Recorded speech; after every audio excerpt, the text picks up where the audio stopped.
misma vega granadina, en las inmediaciones de Sierra Elvira. Los de Úbeda, respirando aún por la herida, se distinguen en estas célebres jornadas. Diego López de Mesía era el portador del pendón del concejo, y es que no hay mejor motivación para el ardor guerrero que la posibilidad de redimir el honor perdido en el campo de batalla, contra los mismos enemigos que previamente te derrotaron. 3 años más tarde, en 1433, el capitán de la frontera, Pero Álvarez Osorio, pide a la ciudad 100 escuderos de caballería y 600 peones. Al frente de la hueste se pondrá Gonzalo Hernández de Molina. Los ubetenses participarán igualmente en las conquistas de Huéscar y Huelma unos años después.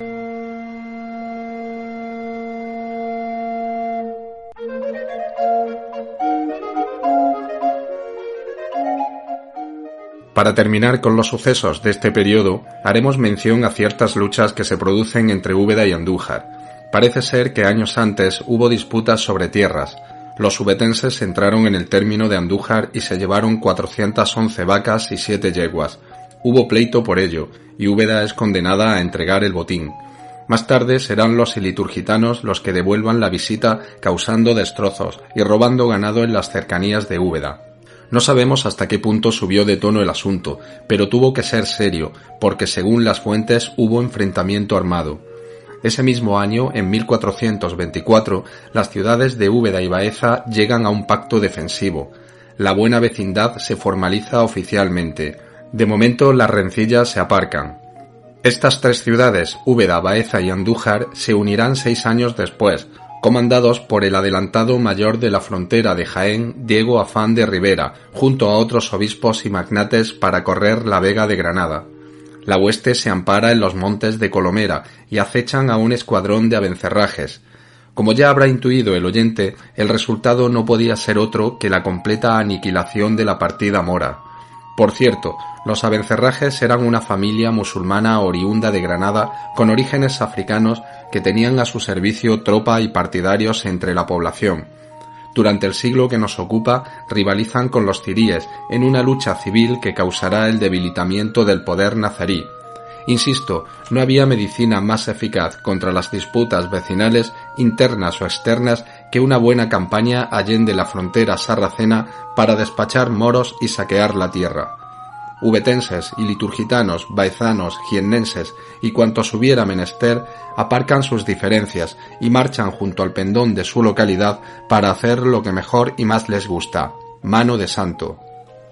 Las crónicas nos relatan muchas más correrías de unos y otros durante este periodo, un enfrentamiento sin fin salpicado por frágiles treguas que irán seguidas de nuevos golpes de mano, saqueos, represalias, escaramuzas en tierras moras o cristianas.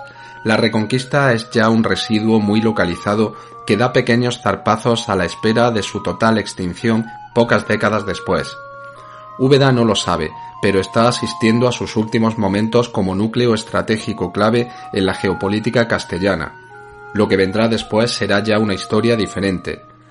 Pasaremos por alto estas incursiones. Son numerosas y responden más o menos al mismo esquema que venimos contando. Baste con conocer su existencia para no perder la perspectiva del peligro que aún se cierne al sur y que hace imperativo mantener las defensas listas y la guardia en alto. Si no entendemos esto, difícilmente podemos comprender el estado de tensión que viven estas ciudades fronterizas cuando relatamos los conflictos entre familias que tiñen de sangre las calles.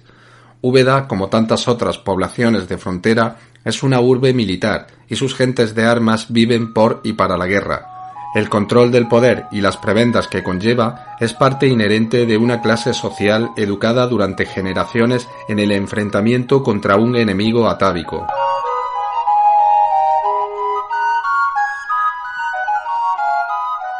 Volviendo al solar ubetense y avanzando un poco en el tiempo, nos encontramos que en 1441 se acuerda una tregua entre las familias en disputa, pero hay cosas que sencillamente no tienen remedio.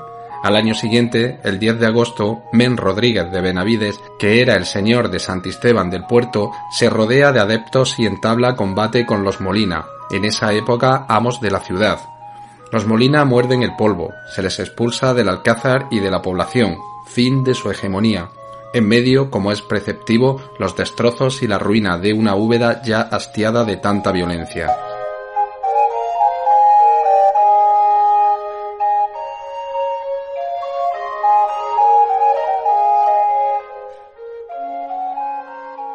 Vamos a cerrar este capítulo con un acontecimiento de importancia trascendental para la vida social ubetense y que puede servir como botón de muestra de esa sociedad bajo medieval en todo el ámbito peninsular. Nos referimos a la sentencia arbitraria que el príncipe Enrique, el futuro Enrique IV, otorga en 1446. Vayamos por partes. Desde la época de la conquista de Úbeda en 1233, apenas unos años concluida esta, salta la primera chispa entre la nobleza y el pueblo llano a cuenta de los impuestos que unos y otros debían pagar. Esta nobleza se había establecido en la ciudad una vez tomada a los moros, como así lo hizo la mayoría de la población. Se trataba de repobladores venidos del norte, los auténticos protagonistas de la Reconquista. En Andalucía venía rigiendo desde tiempos de Alfonso VIII y las Navas de Tolosa el llamado fuero de Andalucía, que obligaba a pagar a los hijos dalgo, es decir, al estamento nobiliario, la suma de 5 maravedíes, una cantidad a todas luces irrisoria. El pueblo llano, ni que decir tiene, debía hacer frente a los tributos mucho más onerosos. Recordemos que se trata de una sociedad estamental donde el nacimiento marca el destino del individuo sin casi posibilidad de promoción, por lo que estas cosas, escandalosas a nuestros ojos, eran consideradas absoluta normalidad en la Europa del antiguo régimen. Al parecer, estos aristócratas ubetenses se ponen gallitos y se niegan a pagar esos simbólicos 5 maravedíes, imaginamos que por una cuestión de orgullo de clase. Alegan que el rey Sancho III el Mayor, nos remontamos nada menos que a inicios del siglo XI, había eximido a la nobleza del pago de pechos, o sea, de cualquier tributo por su contribución a la empresa reconquistadora. Pero 2 siglos después, como hemos dicho, Alfonso VIII establece esa cantidad para las nuevas naciones, en palabras textuales, que les conquisten a los moros, en este caso la zona de Andalucía. Después de estos primeros incidentes, parece ser que los nobles aceptan pagar esos 5 maravedíes, ni uno más, estipulados por el abuelo de Fernando III. De momento la situación se encauza. Pasan los años y pasan las décadas, llegamos al siglo XIV, y si el oyente ha ido siguiendo los avatares de esta Úbeda efervescente, recordará cómo las tensiones sociales van subiendo de tono conforme avanzamos en el tiempo. Una de estas revueltas es la protagonizada en 1330 por Juan Núñez Arquero, quien al grito de abajo los nobles los expulsa de la ciudad tras duros enfrentamientos. El rey Alfonso XI los restituirá de nuevo y Juan Núñez, como no podía ser de otra forma, será ahorcado.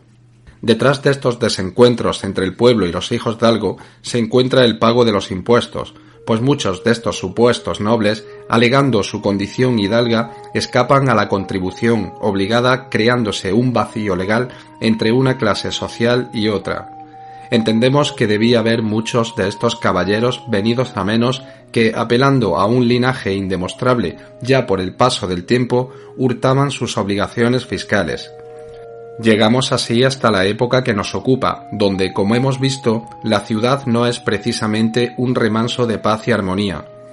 El número de caballeros que, alegando sus derechos de linaje, debía ser tanto, y no menos el de aspirantes al privilegio nobiliario, aunque fuera el último del escalafón, hizo que el príncipe don Enrique, a quien pertenecía el gobierno de Úbeda desde 1445, dictara una cédula en Segovia el 15 de mayo de 1446 para que se aclarase el origen familiar de cada solicitante. Es la conocida como sentencia arbitraria. La sentencia arbitraria, en palabras de Ruiz Prieto, consistió en la averiguación y justificación de los caballeros hijosdalgo del linaje de Úbeda, que reconocidos tales no debían pechar más de 5 maravedíes en cada repartimiento, declarando también que debían mantener armas y caballo la mayor parte del año, estando exceptuados de todos los pechos e impuestos que pesaban sobre los demás vecinos que no eran hijosdalgo del linaje.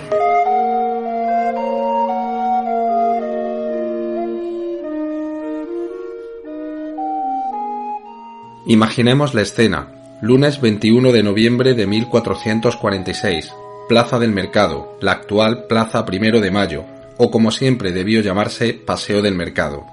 A toque de campana se reúnen a la hora tercia, es decir, sobre las 9 de la mañana en las gradas de dicho mercado y según costumbre el concejo en pleno, con don Fernando Acuña, corregidor de la ciudad, y el bachiller Pero Sánchez de Arévalo, alcalde mayor, junto con caballeros, regidores y homes buenos.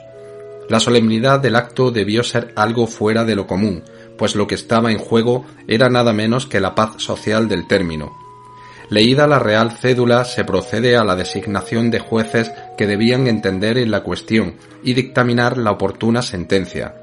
Se juzga ni más ni menos quiénes deben considerarse hijos dalgo y quiénes no, para zanjar de una vez por todas el espinoso problema de los impuestos que tantos quebrantos han traído a la población. Como cronista de este acontecimiento histórico se nombra a Diego López Mesía, que junto con Alonso Juárez de Padilla representarán a los nobles. Por parte del pueblo la atribución recayó en Pedro Fernández y Juan López de las Navas. El príncipe Enrique ha enviado por su parte al licenciado Pedro Sánchez de Burgos. Las partes se reúnen con él para acordar las normas del proceso. Como se ve, es lo más parecido a un juicio actual que podemos encontrar en esta época. Hechas estas diligencias, comienzan a comparecer todos los aspirantes al privilegio de nobleza con testigos incluidos, a decir de la crónica, trayendo cada uno no más que un hidalgo o 2 y 3 pecheros. Suponemos que debieron ser sesiones complejas y tediosas, pero no por ello carente de interés, para una ciudad muy castigada por las luchas de clase. El día 10 de diciembre de dicho año, tras deliberar los jueces la cuestión, se pronuncia la sentencia en la Torre de las Arcas, para algunos autores la torre octogonal de la Corredera, y para otros un torreón situado en el recinto del Alcázar. Esta sentencia tiene un interés histórico excepcional, pues han llegado a nosotros los nombres de todos los hijos dalgo que son incluidos en la exclusiva lista aristocrática y que son recogidos en varios trabajos de historiadores locales. Lógicamente no los nombraré aquí, pues estamos hablando de decenas y decenas de nombres agrupados por parroquias o colaciones. Estas colaciones eran en aquel tiempo la de Santa María, Santo Tomás, San Pablo, San Pedro, Santo Domingo, San Lorenzo, San Juan Apóstol, San Juan Bautista, San Millán, San Nicolás, San Isidoro. Recordemos que la organización administrativa de las ciudades y villas hasta épocas muy recientes se organizaban en parroquias. En palabras de Pascual, la promulgación de esta ejecutoria de nobleza trajo consigo unos años de relativo bienestar político, aunque la tranquilidad fue poco duradera, pues ya en 1447 hubo protestas e intentos de revocar el dictamen que tuvo que ser confirmado en 20 de agosto de 1491. Muchos nobles, de otra parte, aspiraban a más exenciones de las que les concedía la sentencia. Reiteradas peticiones les valieron el descargo del pago de 5 maravedíes en tiempos de Felipe II.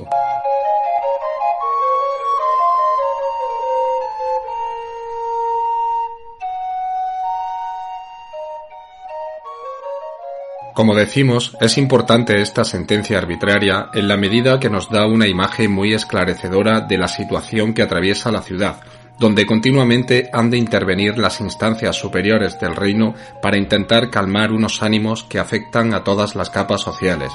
Los nobles con sus luchas endémicas permanentes, y estos con el resto de los vecinos a cuenta de los tributos. La fuente a su vez es de máximo interés para tener un cómputo de los hijos dalgo ubetenses en época bajomedieval. Ese mismo año de 1447 se documenta una carta del príncipe Enrique en la que refiere un problema inquietante que está afectando a Úbeda y al consiguiente empobrecimiento de la urbe. No es otro que la despoblación. En efecto, muchos vecinos, hastiados de las riñas banderizas y de los conflictos constantes entre grupos antagónicos, deciden recoger los bártulos y emigrar a poblaciones cercanas, como Baeza, Jaén o Andújar. La consecuencia es, como así expresa el documento, la falta de efectivos para hacer frente a los moros en una zona vital como es la ciudad de los cerros. Aparte de esto, el abandono de campos y tierras de cultivo redunda en una crisis económica generalizada. El panorama en el Ecuador de la centuria es, a pesar de los intentos de congraciar a los ubetenses con medidas de alcance, desolador. Y es que no se puede vivir en un lugar donde la violencia entre clanes es continua. Lo que resta de siglo será aún peor. Úbeda no es más que un termómetro de lo que sucede en el reino de Castilla. Rebeliones, guerras civiles, intrigas. En 1445, tras la batalla de Olmedo, el rey por fin